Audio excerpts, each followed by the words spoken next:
Hoje eu quero falar de um assunto um pouco difícil, complicado, que é a atuação dos anjos em nosso mundo material e em nossa vida.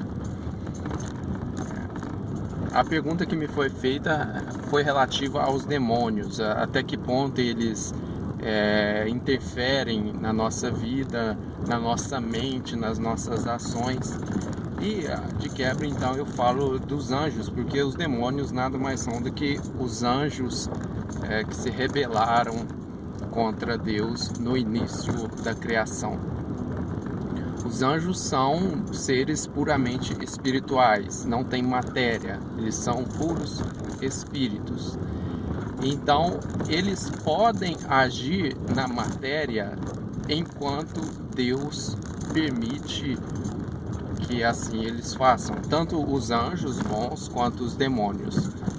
Deus então só permite que os anjos ajam na matéria quando a divina providência vê que é necessário, é bom e que não fere a liberdade dada ao homem. Um anjo, por exemplo, não poderia tomar posse de uma pessoa, controlar totalmente a pessoa, indo contra assim a vontade da própria pessoa. Vontade é uma capacidade da alma humana que, junto com a liberdade, faz o homem ser o que é, ser um ser material e espiritual, ser um ser à imagem e semelhança de Deus, livre, consciente e com vontade própria, capaz, responsável pelos seus atos. Então, um anjo não pode tomar conta, substituir a alma da pessoa nesse sentido. Mas aí vem a pergunta: e as possessões? Bem, pela tradição e pela Sagrada Escritura, temos relatos de possessões. Essas possessões, então, elas são possíveis, porque não foi negado essa possibilidade pela revelação, pelo próprio Jesus Cristo, expulsou demônios. Mas temos que entender que, se não sabemos tanto sobre esse assunto, é porque não era tão necessário. Por isso Jesus não esmiuçou esse assunto. Ele não afirmou categoricamente e nem negou da mesma maneira. Então ele expulsou demônios porque há essa possibilidade, e se há essa possibilidade é porque Deus permite. No entanto, como eu já disse, o anjo, o demônio, não poderia tomar a liberdade da pessoa, ir contra a liberdade. Isso está posto também na Sagrada Escritura, que ninguém é tentado além das próprias forças, além da capacidade de resistir. Então fica aí assim, um pouco misterioso.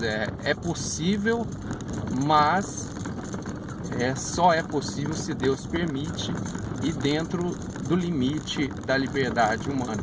Então, se há uma possessão, é porque houve aí uma abertura, uma possibilidade dada pela decisão humana.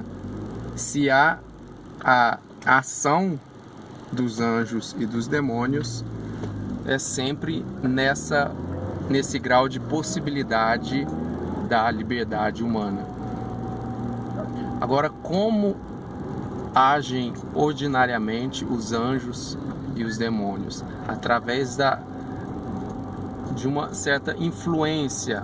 É o caso, por exemplo, da inspiração. O que é inspiração? Não é alguém ditando, soprando, igual aquelas figuras de um anjinho e um capetinha no ombro da pessoa, um de cada lado. Um sopra uma coisa, outra sopra outra. Não é uma voz nítida, mas de algum modo os seres espirituais, eles agem ao nosso redor, influenciando as nossas decisões. Quando é um demônio, a gente chama de tentação. Quando é um anjo, ou o próprio Deus, a gente chama de inspiração. Então eles agem ao nosso redor, eles não agem na nossa vontade, eles não tomam decisões por nós. Eles influenciam. O modo como isso ocorre é um pouco misterioso, como eu já disse. Eles agem colocando imagens em nossa cabeça. Colocando diretamente, eu acho meio improvável, mas eles usam dessas faculdades humanas, da imaginação, enfim, da percepção do mundo ao redor através dos sentidos, da visão, do olfato, de todos os 5 sentidos, para daí nós tomarmos decisões a partir dessas inspirações ou tentações. No Pai Nosso a gente reza que Deus não nos deixe cair em tentação. A tentação é algo natural do ser humano, porque o ser humano está envolto em um mundo que nos influencia, que nos coloca possibilidades de agir ou não agir, mas a decisão final é sempre do homem.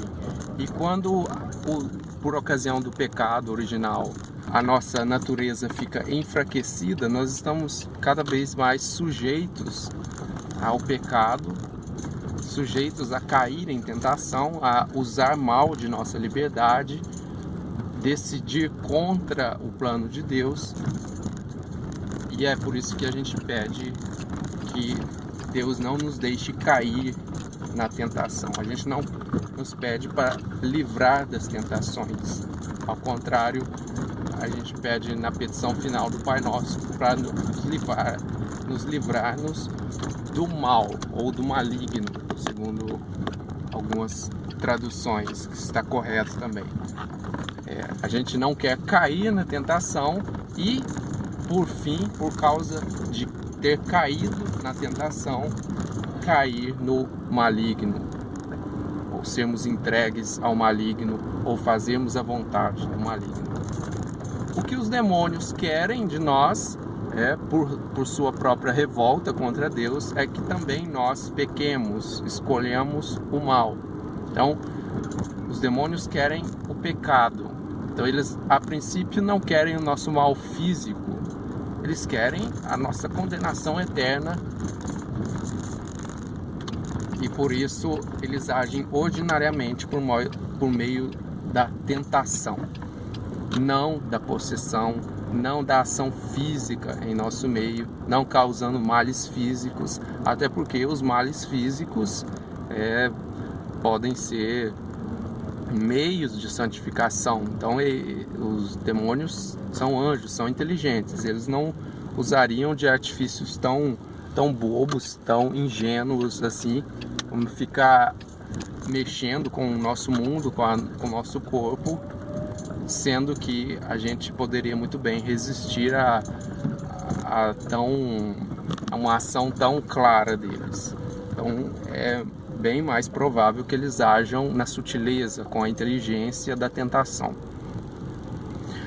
Quanto a algumas ações, inclusive ocorridas com santos, manifestações do demônio aos santos, o santo que briga com o demônio, que luta corporalmente com ele, fica um pouco aí na região do mistério também. Existe a possibilidade, como eu disse, mas um critério que o Papa Bento XIV colocou em relação aos milagres para as beatificações e canonizações é o seguinte: tudo que pode ser explicado pelo natural deve-se ter, a princípio, como causa natural. Você só vai recorrer ao sobrenatural se não há uma explicação natural. Então, a explicação natural para essas supostas ações físicas do demônio? Pode ser da própria pessoa, da própria mente da pessoa, efeitos emocionais da pessoa, efeitos da mente no corpo da pessoa. Isso tudo hoje é possível, é estudado. Então, a igreja não considera esses fenômenos quando vai analisar a causa de beatificação e canonização dessas pessoas. Por exemplo, a gente pega um Padre Pio, tem inúmeros milagres dons extraordinários e tem também lá os seus casos de exorcismos, de lutas com o demônio, de tentações, de visões.